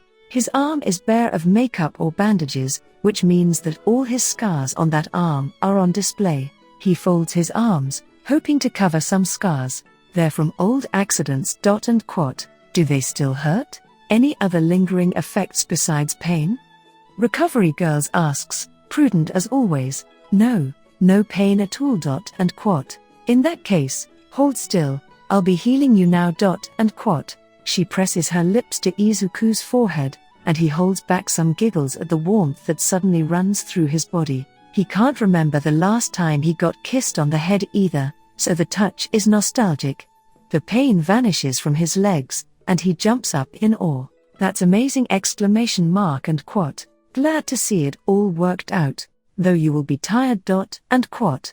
Okay, I'll make sure to get a lot of sleep tonight! And quote. His stomach rumbles, and he blushes, holding it. Don't forget to eat either, Recovery Girl kindly teases. I won! And quote. Shouter can't stop staring at the boy's arm, which looks like it's covered more by the light sheen of scar tissue than tan skin that matches the tone of the boy's face. He's got new concerns now, but he can't even ask the kid to stay behind and talk to him about the other applicant with blonde hair, not when he's exhausted and starving. Excuse me, may I ask for your name? And quote. The kid turns around, surprised. Oh, I'm Midoriya Izuku, sir! And quote. All right, Midoriya-kun. Do you have the contact info of an adult I can talk to? I want to have a discussion with you and a guardian about another applicant, the one who could make explosions. And quote. F from his palms? And quote. Shouter narrows his eyes. Yes. And quote. I can answer them right now. And quote. Are you sure? And quote. Yes, Midoriya declares after he gets his second wind, and Shouter looks back, before sighing with reluctance. Do you mind speaking with Recovery Girl present? And quote. Midoriya swallows and nods. In that case, Why were you so scared of him and his friends the last time we met? ? And quote. The boy's blood runs cold, while Hiro bristles. Izuku, do you? He's my childhood friend. We got into a fight a few days before that, so I didn't want to talk to him. And quote. The lie comes out so easily, and Hiro feels the guilt hit it as hard as it's affecting Izuku. A lead lump in the boy's stomach, nausea making Hiro want to wither under Izuku's skin. Hiro wants Izuku to tell Eraserhead everything, but if just this lie is destroying the boy, then how can it insist that Izuku destroy another person's future? Is that everything? Eraserhead presses.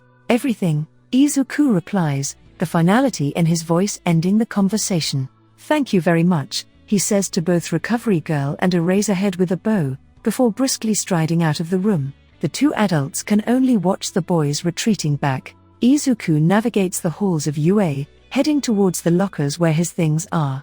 He fiddles with the band around his neck, satisfied as he hears the chip in it beep. The keys for the lockers here are FID chips, but in order to make sure that all test takers are able to use the lockers, the wristbands given are long enough to be wrapped around any body part. It's a nice, thoughtful touch, Izuku thinks, one that keeps in mind the differing body types of students with a wide variety of quirks. If he keeps his mind preoccupied over a random thing like lockers, then he doesn't have to linger over what just happened. That hero, Eraserhead, suspects something. How? They're just scars. Izuku looked a bit quiet when he saw Kochen. What did he do wrong? Was just that enough to cast suspicion? It's how he's acted all these years around other adults, but now that he thinks of it, Eraserhead is a hero. Maybe the man picked up something that Izuku hasn't learned how to hide yet. Izuku, we won't be able to keep this up forever, Hiro states. We have to. The boy snaps under his breath. Izuku, at some point you'll get too hurt. I'll be okay, you'll be there to heal me! And quote. Or that kid is gonna go out of control and do something unforgivable. No. Izuku shouts. He covers his mouth, looking around for a second. No, Kochen is really smart, he starts up again. He won't mess us up like that. And quote. How do you know that? He's already scarring you without any remorse. I don't want to talk about this anymore! And quote. He can feel Hiro's regret and fear eating away at his chest, but he forces himself to ignore the quirk. It's something difficult to do when the other speaker in question is sharing your body, but Izuku can't do this anymore. He knows that Hiro's not wrong, that they're on an unsustainable path, but at this rate, what can Izuku do? Kochen has the potential to be one of the top heroes in the future. If it's him versus Kochen, it's obvious which one is more expendable. But what about Hiro? Is it fair to put Hiro through all of this? No, of course not. If it's just him, then Izuku has no regrets about being Kochen's punching bag until the other has graduated with actual villains to take apart with his explosions. However, right now, Izuku's not the only one in danger.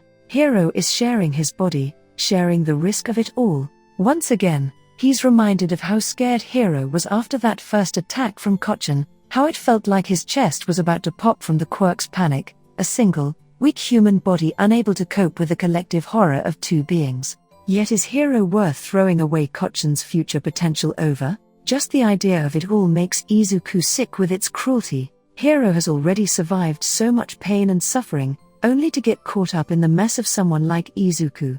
What is he going to do? Hiro is so good, and as a quirk it's done so much for Izuku. Plus, if it finds someone else compatible in the future, the good it could do is immeasurable. Still, Izuku doesn't want to ruin Kochen's life. They grew up together as friends, and their moms still go out for lunch together sometimes. Like the coward he is, Izuku realizes he can't choose. He's stuck. Izuku, if nothing else, should be relieved that the entrance exam is over. Instead, the boy's mind is muddled, devoid of the usual clarity that Hiro marvels over so much. It's like a dark haze that Hiro can't seem to push through in Izuku's mind. He mumbles nonsense to himself as he grabs his things and returns the locker key. The UA student volunteering at the lockers fumbles with the key, watching Izuku with a perplexed expression. It can't be helped, Izuku probably looks a bit scary right now. They settle back into that old routine, and it feels so strange. Such a stark difference, The girl at the entrance exam treated Izuku so nicely and even saved him, while at school. Izuku's far better at handling the bullying compared to Hiro. The Quirk's anger surges up, but Izuku in turn soothes and calms it. For now, that's all they can do as they await their results. With a now pristine beach, All Might teaches Izuku the basics of combat. Mirio is kind enough to have practice spars with him, as he tries his best to catch up with his peers after so many years. "Hey, Midoriya-kun, are you alright?" Mirio asks. Izuku nearly chokes on his water, but nods through it all. For some reason, Mirio doesn't look convinced. Maybe it's the persistent dark circles under Izuku's eyes that haven't gone away since the entrance exam, or how he only picks at the snack or meal he brings to trainings. Izuku huddles into himself, back hunched, as if his raised shoulders can be a turtle shell if he works hard enough. "Hiro-kun, you doing okay?" And quat. More or less, Hiro responds, deepening Izuku's voice as it responds. "It's been hard to sleep. And quat. I can tell. And quat.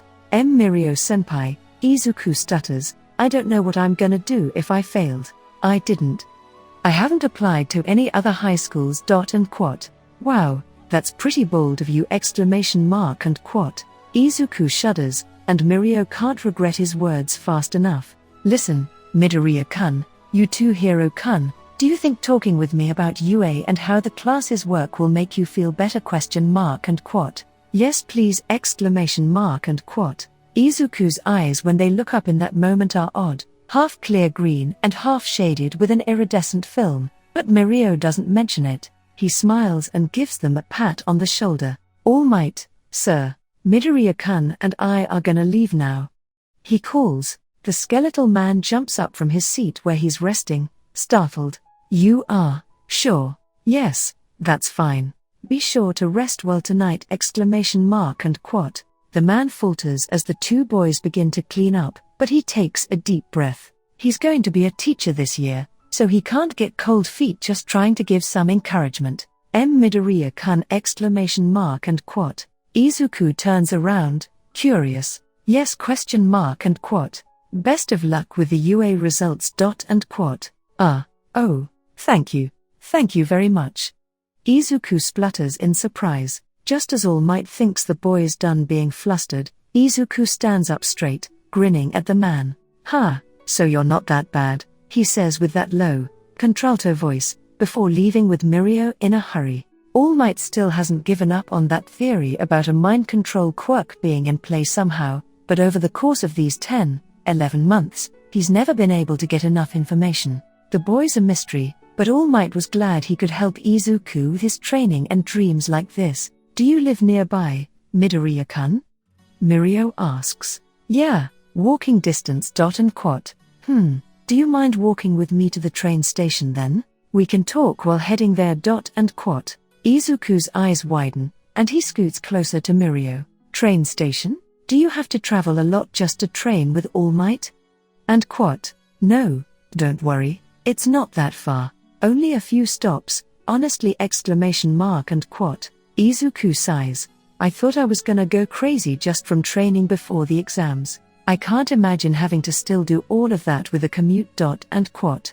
"Well, you were there more often than me," Mirio chuckles. "You thought we wouldn't notice? Even with the two of us, that beach got cleaned up a lot faster than planned! And quat. Izuku's face flushes bright red, only to snap up with a proud, glittering look in his eyes. "Yeah, Izuku's real diligent, isn't he?" Hiro boasts. "Definitely. It's admirable. And quat. Hiro clutches at Izuku's chest as the boy's heart beats faster. It's an odd sight, Hiro carrying Izuku's body with confidence, even as his entire face is turning a deeper, darker red from embarrassment. Yeah, the entire time he was studying really hard but also working out, so now he's gotten a lot of muscle! And quat. "I can tell! And quat. "Guys, please stop," Izuku mumbles. There's a big grin on his face, but it's hidden behind his hands. Mirio takes a moment to tug on the boy's sleeve until they're next to each other again, and out of the way any passerby also on the sidewalk. "I've been training with you too, and plus, I know you work really hard on your studies," Midoriya-kun. I think you did just fine. And quote. How can you be so sure? Izuku asks, focusing more on the thinning shoreline than Mirio. There's 4 classes in UA, Mirio explains. Hero courses are held in classes A and B, Class C is the general course, and Class H is the support course. And quote. Wait, so ... and quote. Izuku gasps. I didn't know there were so many divisions at U. A.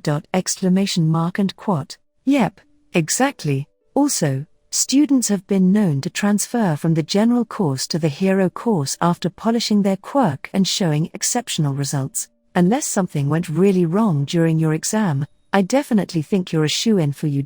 A. Exclamation mark and quote. Mirio doesn't think he needs to mention how beneficial that would be to a late bloomer like Izuku, but the boy just pales, contrary to his expectations. Well, some stuff did happen, he mutters, but that only affected our points. Hero counters. All that studying you did for the exam portion was amazing! Exclamation mark and quote. Some of those essay questions were brutal though, Hero! Exclamation mark and quote. Mirio watches as the 2 personalities debate, and soon the discussion appears only one-sided, with Midoriya being the only one talking. The fact that he pauses in between responses seems like he's hearing Hero's voice telepathically, an interesting tidbit that Mirio decides to file away for fun. It feels like he's the one walking Izuku to the station instead of vice versa. We're here, Midoriya-kun. And quote. Huh? I'm so sorry Mirio-senpai, I was just mumbling the whole time! Exclamation mark and quote. The older boy just laughs and waves it off. No, it was fine. You were talking with Hiro-kun, right? Question mark and quote. But we should have included you in the conversation. That was a bit rude, so I'm sorry. And quote. I apologize as well.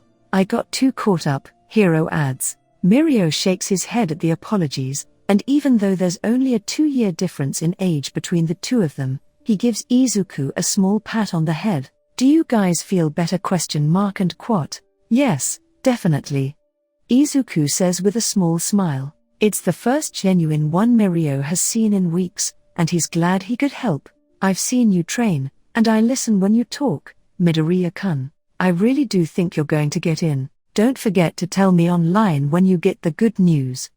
Mirio calls as he runs into the station.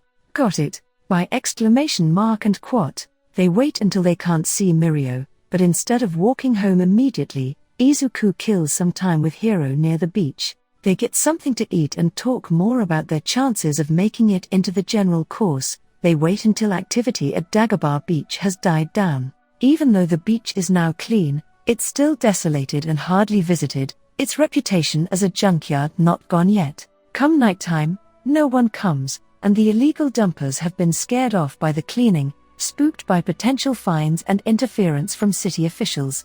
Beast mode, he whispers, and there's the crackling of bone as Izuku's skeleton twists and fuses into a new shape.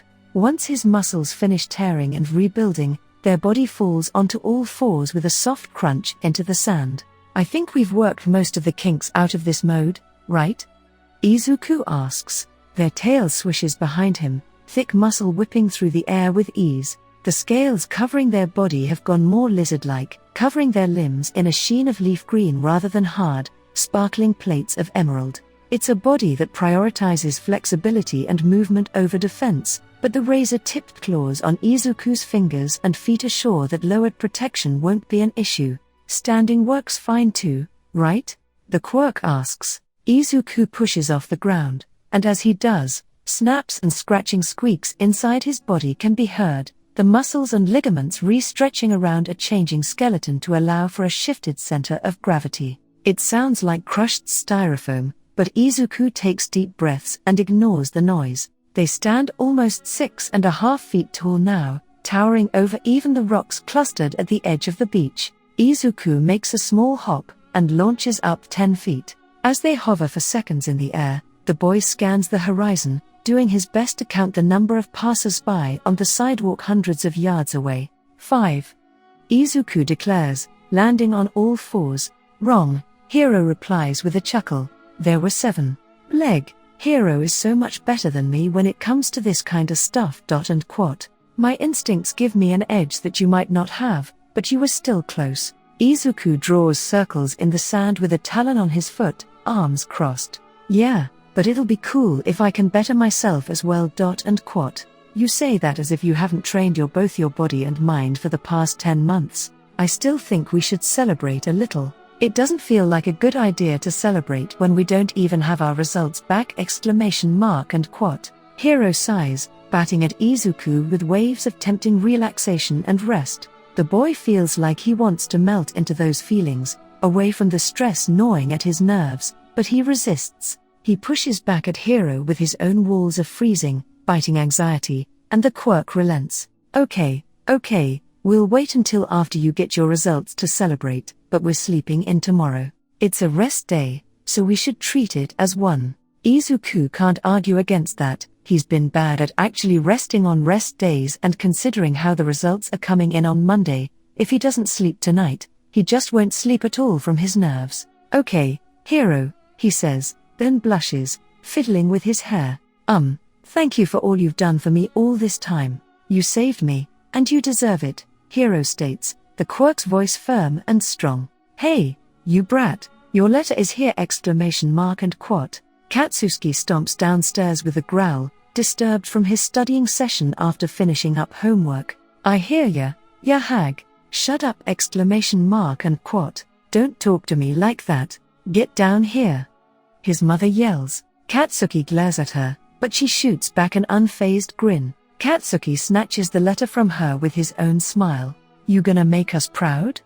She jokes. I'm gonna make myself proud, he snarls, but she understands this unique banter that they've formed over the years. Her kid looks happy as a clam, and none of them have been worried at all while waiting for the results. Her kid has been blessed with a wonderful quirk, yes, but he's also worked damn hard to actually utilize it well. Katsuki pops the seal on the envelope, and out slides a simple tablet with a slim and white cardboard body. The UA seal is stamped on the back, and the quality of the screen is acceptable. With the press of a button, the screen lights up, a booming voice jumping from the speakers. Katsuki recognizes who it is before the tablet even fully lights up. No way, he mutters. All Might stands proudly, more brilliant than usual when placed against a drab background. Have no fear, for I am here, Bakugo Katsuki. I am here to say that with your exceptional score of 77 villain points, you have not only been accepted to UA, but you will also be placed into Class A, the Honors Heroes course at U.A. And quote. Heel yeah. Katsuki screams, congrats, congrats. His mother yells right as she grabs him into a crushing hug. Honey, come over here. Our kid's going to U.A. And quote. Katsuki's father stumbles into the room, jaw dropped. He runs forward and wraps his arms around the two of them. Congratulations, Katsuki. And quote. Katsuki blushes, his glare cracking into a stubborn smile. Thanks, he mumbles. Izuku looks like shit, in Hiro's private opinion. The boys barely slept. There are dark, purple-tinted rings under his eyes, and the quirk is also pretty sure that they've lost some muscle mass, since both of their appetites have flagged. He takes a deep breath. The envelope is not thin, but not particularly thick either. Izuku would expect a prestigious school like UA to have more paperwork to send with an acceptance letter. On the other hand, maybe a prestigious school like UA has trimmed down their paperwork to the most practical amounts? He has no idea, and his heart feels more like it's buzzing in his chest instead of beating. Gotta bite the bullet, Izuku. Yeah. Hiro, can you ? And quote. His palms leave sweaty stains on the envelope, and Izuku cuts it open after one of his fingers transforms into a dark green claw. The keratin slices through the paper with ease, and a cardboard tablet slides out. The device should look cheap and flimsy, but the cardboard is slim and securely sealed, the UA logo embossed on the back a nice touch. Hiro! And quote. Go Izuku, go! With eyes squeezed shut, hard enough so that not even a sliver of light can make it past, he presses the button. Have no fear, for I am here! And quote. No way! And quote. All Might's voice reverberates in Izuku's ears, but in his soul as well. The anxiety of the past few days washed away in seconds. Hiro feels the refreshing wave roll through Izuku and hit it as well, lifting the heavy curtain of lead thrown on top of them. As much as it doesn't like All Might, the Quirk can still appreciate what the hero does for Izuku. Midoriya Izuku, your academic exam was near perfect, more than enough to pass. As for your practical exam, let me walk you through how you scored. And quote. Please, no, I can't take this. Izuku wails. Hiro drips out from under his shirt, forming into two large arms to wrap the boy in a big hug. Hold on, I'm worried too. The tablet nearly slips from Izuku's hands as he tries to hug Hiro back. Once they're both settled again, he unpauses the video. You managed to score 16 villain points during the exam, as in, points from enemies defeated. However, UA has another system to allow potential students to earn points based upon character and personal strengths. After all, we don't want to lose students of exceptional character just because their quirk requires more creative use. And quote. Izuku's heart jumps, while Hiro shivers under Izuku's skin, making them both freeze. Could it be? Midoriya-kun, you saved that young lady, even to the detriment of your own score and safety. And quote. Because this school designed an actual death trap as an exam for children, Hiro scoffs, remembering how the other girl got hurt in the first place. Hiro, I mean, in the end, everyone was okay, Izuku says. There's doubt rattling in his stomach though, and he doesn't try to explain it, knowing that Hiro can sense it as well. For that action, you were awarded 60 rescue points. Also, All Might adds, with a twinkle in his eye, in the beginning, you let the others around you know of the robot's weakness, exactly something one would do in a real-life situation. For that, you were also awarded another rescue point, bringing your total to 77! And quote. The man stands tall, his booming laughs rumbling like thunder in the clouds. With that score, you are to be placed into our honors section of our hero course, Class A! And quote. Izuku gasps, his blunt nails digging into Hiro as the other's claws strain to not cut the boy. Hiro's electric surprise is just as stark and obvious as Izuku's freezing cold shock, the two of them stunned into physical and mental silence. Welcome to your hero academia, Midoriya Izuku! And quote. Nothing flows between Hiro and Izuku for a few moments, the two of them just relishing the moment, unable to do much else. Izuku and Hiro pull themselves off the ground. The tablet lays on the ground nearby, cardboard dented on one corner, screen shattered but miraculously still working. Hiro. We did it. And quote. We did. Izuku pumps a fist into the air, then howls in victory, screaming and screaming until his throat feels like it'll be raw and bleeding, chest aching. Hiro floods their minds with bubbling excitement, refreshing and bright like cold soda on a hot day. I gotta tell Mirio-senpai and All Might. Wait, All Might's gonna be part of the faculty too. I can't believe he kept it a secret the whole time! And quote. Izuku fumbles with line on his phone and taps out a garbled message that he hopes has enough emojis in it to look happy enough. All Might gets an equally shaky and illegible text full of wrong kanji and hiragana, but Izuku can't be bothered to send an explanation. All Might should already know after all. Mirio opens the message as soon as it comes, eyes blasted by the mess of misspellings and various symbols. Blinking like a deer in headlights, he takes a few seconds to decipher the message, then smiles broadly. Congrats! Can't wait until we're fellow heroes in training. He sends back. Afterwards he updates the others on the situation.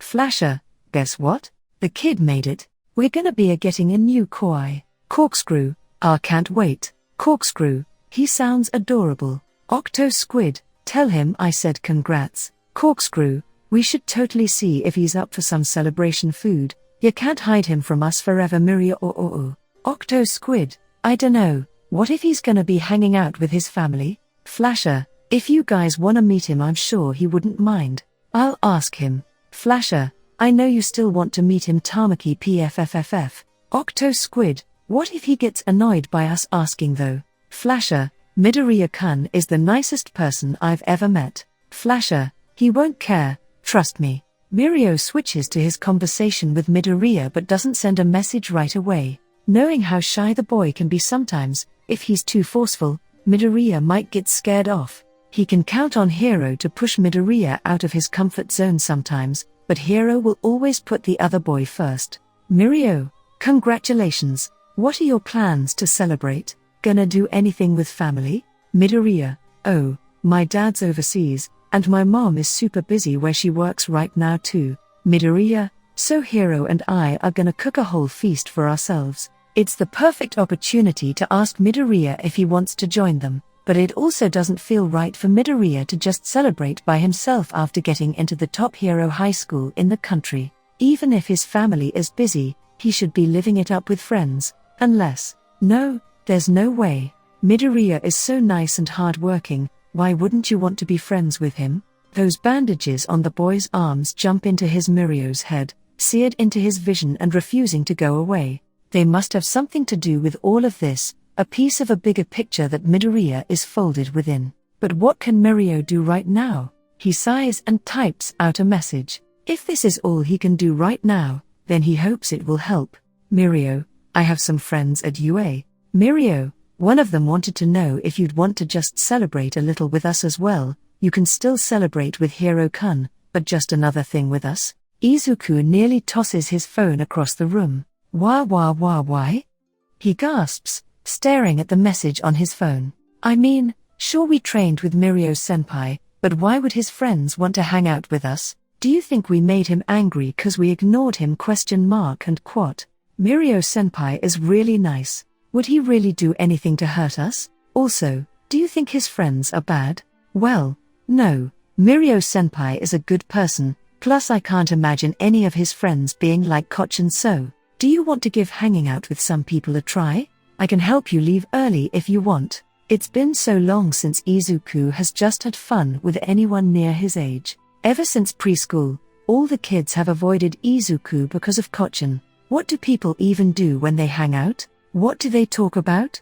Izuku has no idea. When he was at the entrance exam, he just embarrassed himself by saying the girl's quirk aloud for her. Then there was that other boy that he made angry somehow. All Izuku does is make things awkward, so suddenly celebrating with some strangers feels deeply uncomfortable.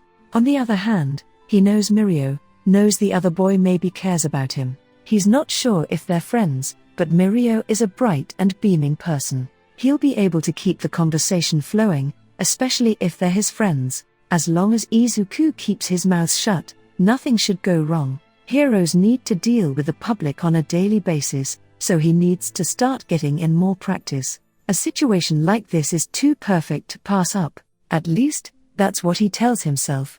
No, we shouldn't leave early. That might be a bit rude, but I should try hanging out with others. And quote. The twisting and hurting in his stomach are soothed by Hiro's gladness, refreshing and sinking into his body, spreading out from the center of his body, all the way out to his fingertips. Izuku sighs and he leans back into the chair. He sends Mirio a message saying that he wants to go, then shoves his phone to the side. Deku, open up ! And quote. Izuku yelps and jolts up in shock. Kochen is at the door, pounding on it so hard the wood is creaking. The results came in. Deku, you're a hero dork, right? Bet you're gonna drool over this acceptance letter that I got! And quote. Izuku crawls to the floor and covers his ears, but Kochen voice is loud and sharp, bullets to the eardrums. I got an amazing score. What did you get, Deku? Did you even get in?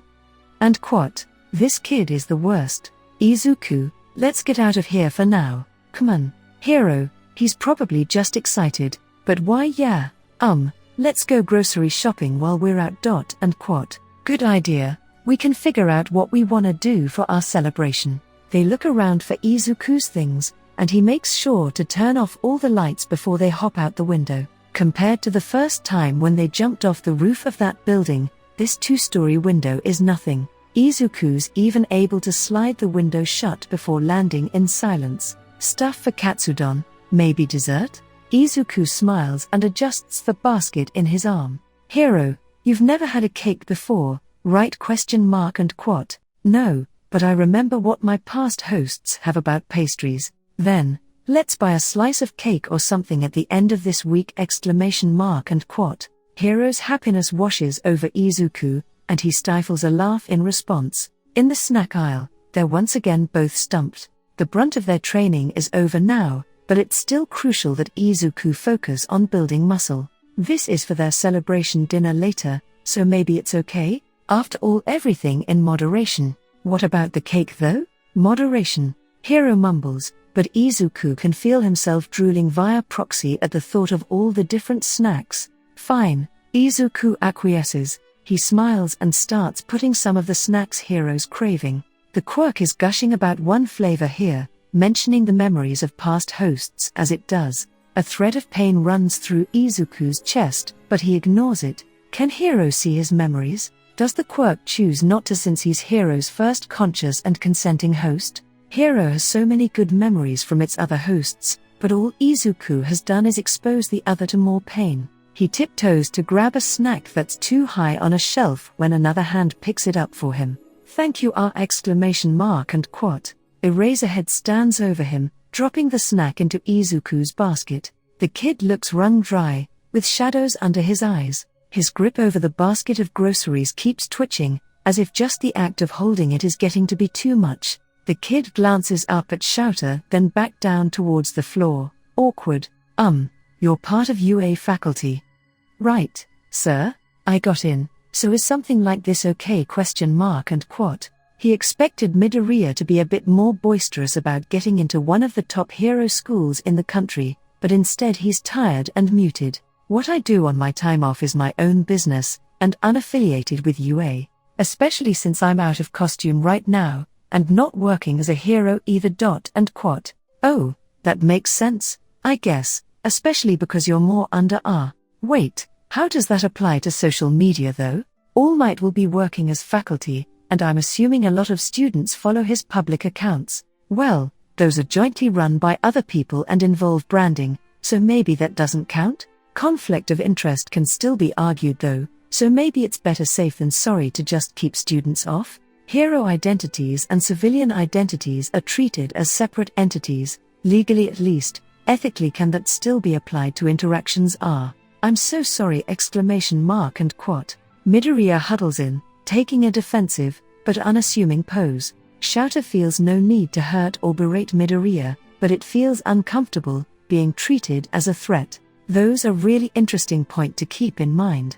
In any case, for now, I'm out of uniform, and you haven't started your education at UA. You might not even be in the homeroom class I'm teaching. And quote. The kid's eyes widen, and he stops huddling in as much. The pinched look to his face loosens, and a smile creeps onto his face. Midoriya keeps pressing his hand to his lips, but the smile won't go away. It's nice to see the kid looking like a kid, but it also doesn't sit right with Shouter that some basic decency is blowing his mind. Midoriya straightens his back, then looks at the man straight in the eyes. He wonders why he feels so stunned, when he realizes that Midoriya hasn't made extended eye contact with him this entire time until now. Thank you, the kid says, but Shouter isn't sure if he's still talking to the same boy. The pitch of Midoriya's voice has deepened, and he carries himself with an ease that Shouter saw no sign of mere seconds ago. You helped carry Izuku away from the rubble during the entrance exam. I didn't get to thank you for that at the time. And quote. It's what I should have done.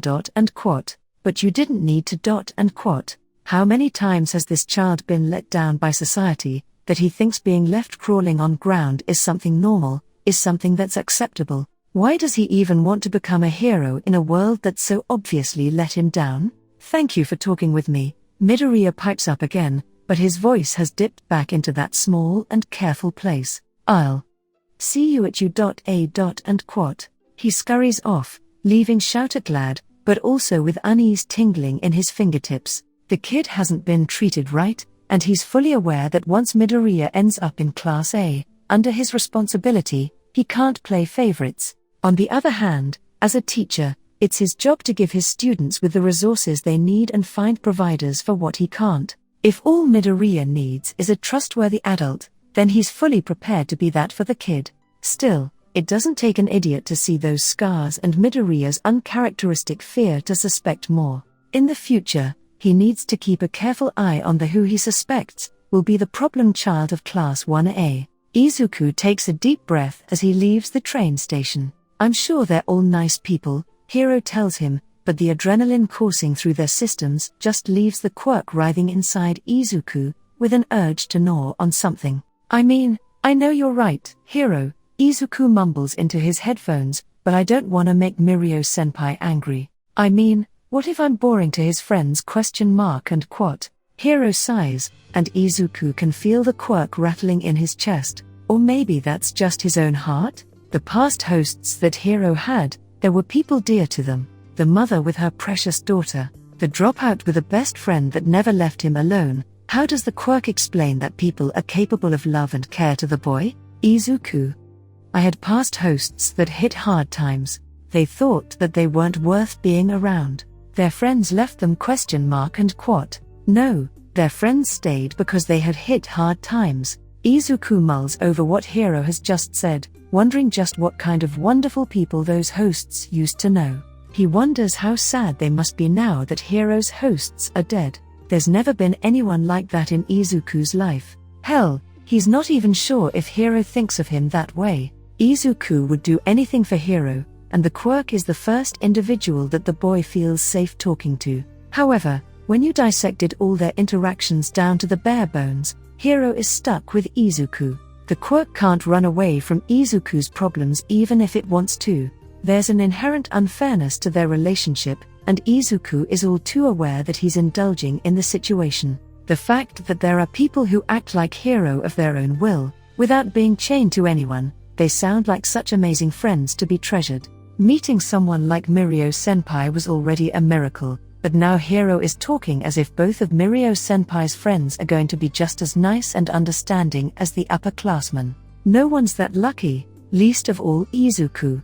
I want to be a hero, he mumbles to himself, taking more deep breaths. Izuku? Heroes greet everyone with a beaming smile, they are lively and converse with others without fear, and every day they meet strangers. He can't become a hero if he's panicking this much from meeting two strangers only 2 years older than him. Hiro is depending on him to become a hero, so this is the least he can do for the Quirk. Also, he can't always expect Hiro to be there to soothe him whenever his mind feels like it's acting up too much. If Hiro finds someone else, he's got to be able to function on his own. Izuku's heartbeat slows down, the adrenaline breaks down in their bloodstream, and Hiro is left marveling over how the boy's mind stills. It doesn't know why or how though, since it can't peek inside Izuku's mind. Hiro's glad that Izuku seems to have gotten better at taking care of himself, but the Quirk also feels a little selfish. It wants to be the reason why Izuku feels better, it wants to be the one the boy turns to when he feels sad or anxious. Hiro snaps itself out of the delusion. None of that is healthy for Izuku. Hiro is there to support the boy, but it's also important that Izuku gain more confidence in himself and in his ability to take care of himself. But should that matter if you're going to be with Izuku forever? Hiro? Did you say something ? And quat. Nothing. Just talking to myself. Oh, okay. And quat. Izuku feels a strand of discomfort run through his chest from the Quirk, but the strand feels odd. It's as if it floats through his chest, instead of piercing through. A phantom pain of distress. Worry that is Hiro's own, but somehow related to Izuku. Has he made Hiro worried about how Mirio-senpai will treat him, because of all his overthinking? Izuku forces down the guilt before it can spread to Hiro, and plasters on the best smile he can make right now. Let's go, Hiro. We don't want to make them wait too long! And quat. The forced cheer is like a sugar-coated brick in Hiro's stomach, but the Quirk tries to ignore the weight and savor the sweetness instead. It's for the Quirk's sake, so the least it can do is reciprocate the concern given. I feel better, Izuku. Thank you. You've also gotten a lot better at calming yourself down. Izuku blushes as he heads towards the station's exit, fumbling with his pass as he mumbles to Hiro. Well, you're helping me become a hero, so I don't want to let you down and spoil our chances just because I can't talk to some people. And quat. You'll never let me down, Izuku. The pass drops to the ground, and the boy scrambles to pick it up. His face is feverish, and refuses to let up, even as he sees Mirio in the distance. Midoriya-kun, you're here! And quat. Ah, Mirio-senpai! And quat. He falters as he sees the two people beside Mirio. The three all look like normal students, but whether it be poise or instinct, they are unmistakably strong. The girl is a head shorter than Mirio, her lavender hair coiling into each other near her knees. She carries herself with casual confidence, meeting Izuku's eyes without hesitation. The other boy with black hair stands hunched, a stark difference compared to the girl and Mirio. His ears taper to a point, and Izuku's mind goes wild at what sort of quirk could have such an effect. Hello, or, so you're the kiddo that Mirio-kun's been training with? I'm Hado Nejaya and quat. Hello, Hado-senpai and quat. The girl gasps and turns to Mirio. He's adorable. Are you sure All Might didn't pick up an elementary schooler by accident? And quat. Midoriya-kun took down a 0-pointer, y'? And quat. Hado blinks, and she glances back at Midoriya with a new, more glinting smile. Oh, is that so? Can't underestimate you then! And quat. A Majiki Tamaki. The black-haired boy mutters, hoping to hide his greetings inside of Nejaya's boisterous comments. A Majiki looks miserable seeing Izuku, and the panic rises as the boy feels his worst fears coming true. Oh, I'm sorry. I'm sorry, a Majiki-senpai ... and quat. A Majiki mumbles, glancing between his friends and Izuku, worry spreading over his face. Mirio just smiles and pats Izuku on the back. Don't worry, Midoriya-kun. Tamaki's just kinda shy. And quat. Tamaki-kun. Hado scolds. You made Midoriya-kun scared! And quat. Hiro can't help but feel a bit charmed as he sees a Majiki rustle up some courage to say his greetings again. It reminds him of Izuku. The quirk feels the realization rise up in Izuku, and the boy gasps at his faux pas. Hello, Midoriya-kun. Thanks for hanging out with us. And quat. I'm so sorry for making you feel uncomfortable, a Majiki-senpai. I should have realized you weren't comfortable around me! And quat. The younger boy is so understanding, and Tamaki's brain rattles as he struggles to reply and ease Midoriya's nerves. His own are burning at the ends, but as the older one there it's his job to be more responsible. No, I should be sorry. I made you scared, and that was after we asked you to come out here, even though you could be spending time with others. And quat. Wait, no, I didn't have anyone to hand out with. I was so surprised when Mirio-senpai said you guys wanted to hang out with me of all people! And quat. The older boy falters at the self-loathing that slips into Izuku's words with ease, as if it's the natural flow of his brain. It reminds of him, when he was younger, but even then, he's always had Mirio with him. Now with Nejaya as part of his friend group, he feels so much better compared to before. Who does Izuku have though? He's gotten into UA, but he's not even celebrating with his family. I hope you'll have fun celebrating with us, he declares, gathering up his courage. As your senpai, don't be afraid to ask for advice! And quat. Nejaya and Mirio watch Tamaki with wide eyes, before breaking into smiles. That was amazing, Tamaki-kun. You were acting like a proper senpai. Nejaya cheers. That was so good. Mirio shouts, throwing an arm around Tamaki. You did a good job too, Midoriya-kun! And quat. Izuku just stares, startled as the two congratulate their friend in the middle. Tamaki looks uncomfortable, but rather than wilting, he's rejuvenated. Maybe miracles are more common than Izuku thinks. Told you so, Hiro says. Wasn't this place nice? Hado asks, spooning the top off her parfait. She sighs in happiness as she eats the mouthful, soft, fruity sweetness spreading over her tongue. Do you guys get a lot of desserts here? Izuku asks. Nejaya-chan mentioned this place, but we hadn't come here yet, Mirio explains. A Mamjiki pokes at his cake, but he's still eating it, making his way through with slow but steady sureness. Mirio pauses to tap on a Majiki's shoulder, pointing at his cheek. The boy stares back, confused, when Hado wipes the cream off his cheek for him. Oh, thanks. And quat. They're all such good friends. It makes Izuku feel uncomfortable, as if he's an outsider intruding upon their haven of three. He stirs the straw in his ice cream float, trying to dispel the feeling inside him. The lunch was fun, It all tasted good, and Hiro really enjoys this ice cream float. Izuku just wishes he weren't ruining it for the Quirk by feeling kind of awkward. Oh yeah, Midoriya-kun. Are you planning on a flashy high school debut, or something more subtle? Hado asks, leaning over the table to give him a good look.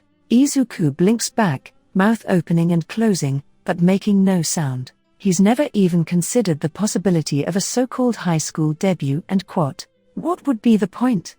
He asks. She gasps and presses a hand to her heart, scandalized. Mirio laughs a little to himself at her antics, while the Majiki starts scooting away to make some distance. Midoriya-kun, is everyone from your school going to you? Question mark exclamation mark and quat. No, only one person exclamation mark and quat.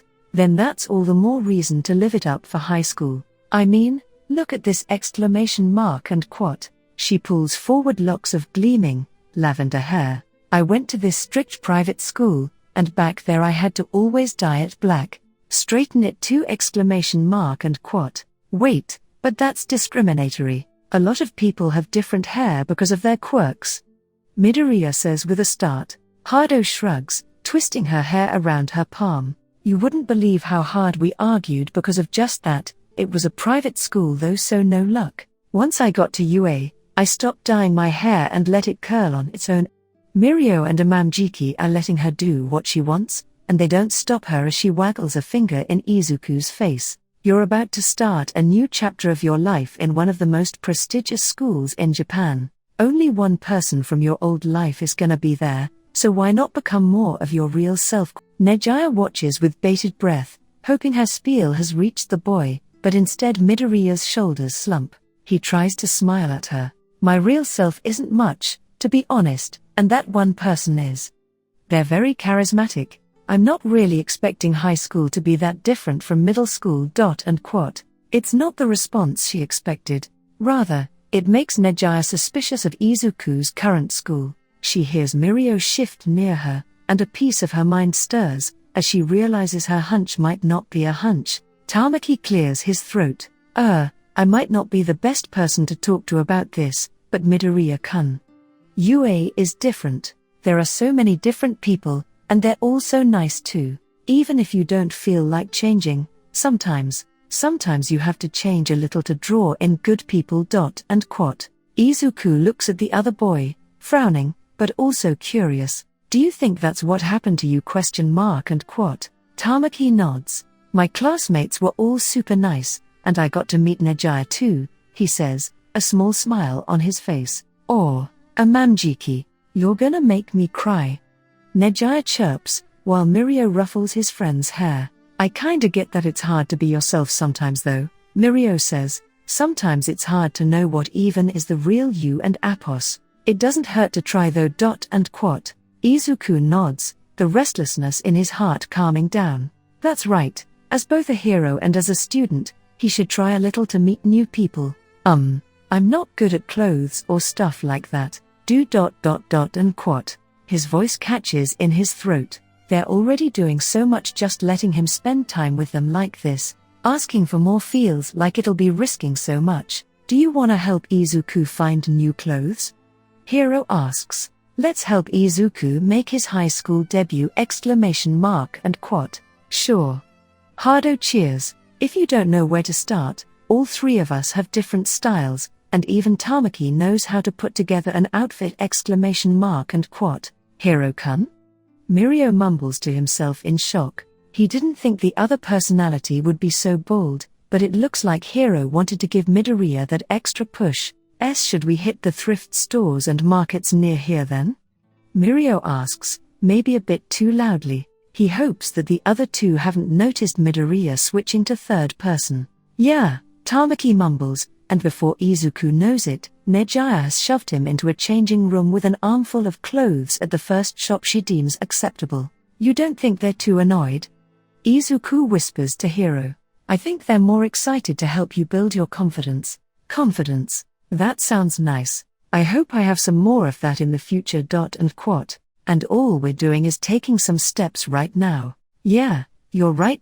And quote. He changes into the t-shirt and jeans, cringing for more than one reason when he sees himself in the mirror. This outfit looks like something Kochan would wear, and the scars on his arm are visible for all to see. Sorry Izuku, I didn't think to put on any concealer today. No, it's not your fault. I didn't think about this either.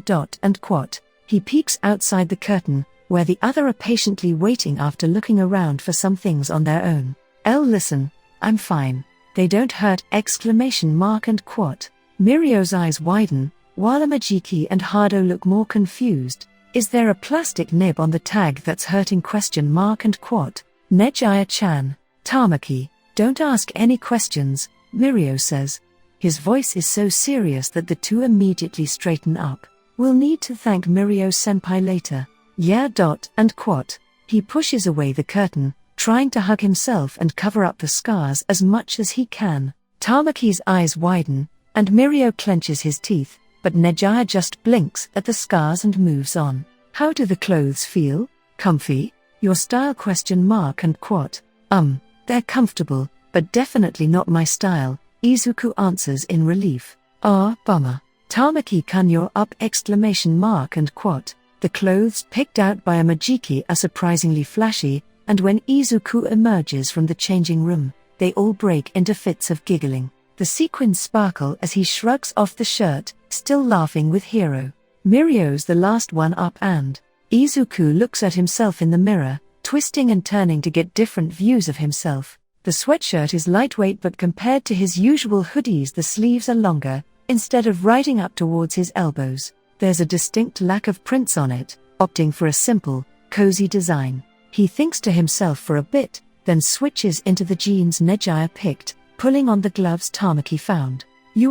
Does this look good? And quote. Amajiki's eyes widen when he sees Izuku wearing the gloves, while Nejaya just cheers. It's perfect. Midoriya-kun, who said you don't have any taste? And quote. It looks good, Mirio agrees. Do you feel good in those clothes? And quote. Izuku head bobs up and down, before he goes to change back into his old outfit. They leave the shop, Hado and Izuku both with bags of their own, moving past a shoe store when the boy pauses. Bright red high tops. It's not like anything that Izuku owns, a blazing color that's hot enough to burn all the clothes in his closet at home, with a simple design to compensate. Just the color should be telling Izuku to run for the hills screaming, but that's not what happens. He loves how these shoes look. Plain, frumpy Izuku wearing scarlet sneakers. It's a joke, but he wants to hope that against all odds, it'll look good on him. Hiro feels the surge of confidence heated up, like fire in its guts, threaded with the cold ice of fear. The Quirk scrambles over its memories of the past year. Has Izuku ever simply wanted something? Izuku wants to be a hero, of course, but this feels more childish, like how a kid should be acting. Let's try those on, Izuku, Hiro says, going into the store. By now, the other three have halted in their tracks, and go after the boy into the store. Inside, the boy tries on the sneakers, and he stares as Hiro's giddiness bubbles into him, making his heart float up in his chest. These sneakers shouldn't work, not on someone like him, but they do. Izuku sees these, and thinks they look cool. I want to get these! And quote. Go for it, Hiro cheers, glad that Izuku seems to have pushed past some of his trepidation. Did you find something, Midoriya-kun? Mirio asks, and he's taken aback when Izuku smiles back at him. He's never seen Izuku like this before, so innocently childish and excited. It's a good look for Izuku, and without thinking, he ruffles Izuku's hair. Oh, oops, must be kinda embarrassing since I'm only 2 years older! And quote. Izuku's smile doesn't falter though, and he pretends to pout. People always treat me like I'm younger because of how short I am! And quote. Come on, maybe you just haven't hit your growth spurt yet! And quote. Izuku and Hiro both marvel over the shoes when they're home, and Izuku lets Hiro run its claws through his hair as he falls asleep. A high school debut? Huh? Maybe it's not as impossible as he thinks. Thanks for making it to the end. You're incredible. Let me know any suggestions in the comments, and don't forget to subscribe so you don't miss out on future parts. Have a great life. Izuku looks